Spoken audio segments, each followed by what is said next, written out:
Dans le cadre du projet Aquadomicia, nous avons réalisé le dernier tronçon qui est la connexion au service. Ce dernier chantier était divisé en deux secteurs.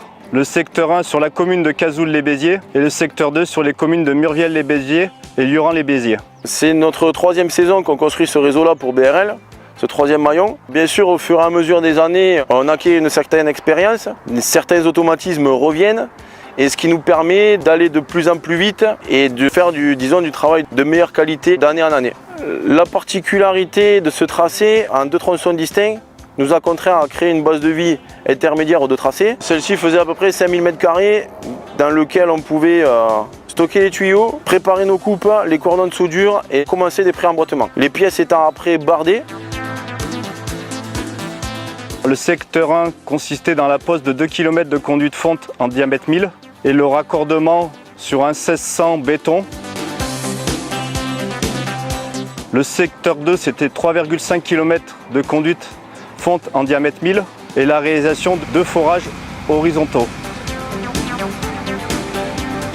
Un atelier principal de pose qui a consisté à mettre une pelle de 55 tonnes à l'ouverture, 2 35 tonnes la suivaient, une équipée d'un godet cribleur, une équipée d'une plaque de compactage et ensuite une 4e pelle qui faisait les remblais avec un compacteur type V5. Les autres machines étaient 2 pelles de 25 tonnes à la préparation sur différents secteurs, y compris décapage et bien sûr l'utilisation de 2 pelles à pneus pour tout ce qui est ouvrage et finition. Donc nous avons réalisé le raccordement sur une conduite en béton 1600 de Bona existante. La contrainte principale de ce raccordement, c'était la durée.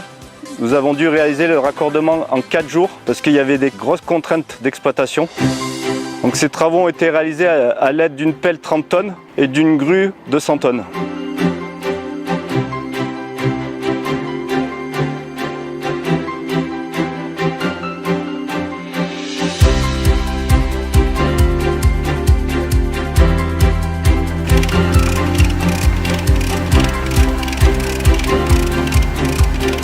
Les soudeurs qui réalisaient les cordons de soudure pour l'étanchéité du tuyau étaient entre 3 et 4 et faisaient des rotations. On travaillait H24 pendant 2 jours afin de pouvoir remettre l'eau à la date souhaitée. La pose du tuyau étant comprise entre 2 et 3 mètres de profondeur après décapage, nous a contraint à poser le tuyau dans un caisson type tractable qui permet d'enfouir d'un seul tenant le tuyau en toute sécurité.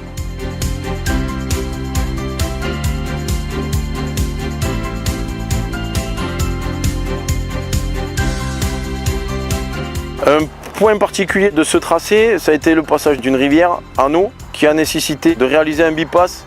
On a dû mettre en place 400 m3 de pompage pour bypasser ce ruisseau. On l'a passé en une journée parce qu'on avait préfabriqué les baïonnettes en amont. Les remblais ont pu être réalisés avant les pluies et ce qui nous a permis de remettre en eau le ruisseau en toute tranquillité. Un autre point particulier de ce tracé, ça a été le passage d'une piste cyclable qui avait rien d'a priori compliqué, mais qui nous a obligés à faire une grosse surprofondeur pour amorcer le plat sous la piste et ainsi passer sous les réseaux fibre et HTA. L'une des grosses contraintes de ce dernier tronçon qui est la connexion au service, c'était le planning qui a demandé de mobiliser énormément de monde.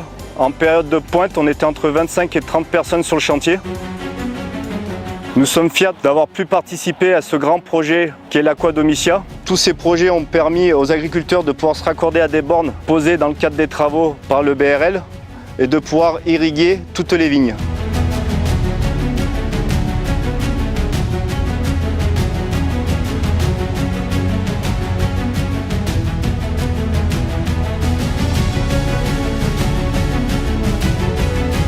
Je suis fier de pouvoir dire que nous avons tenu l'échéancier et avons pu finir en temps et en heure. Nous avons même fini avec 6 mois d'avance par rapport au planning du maître d'œuvre.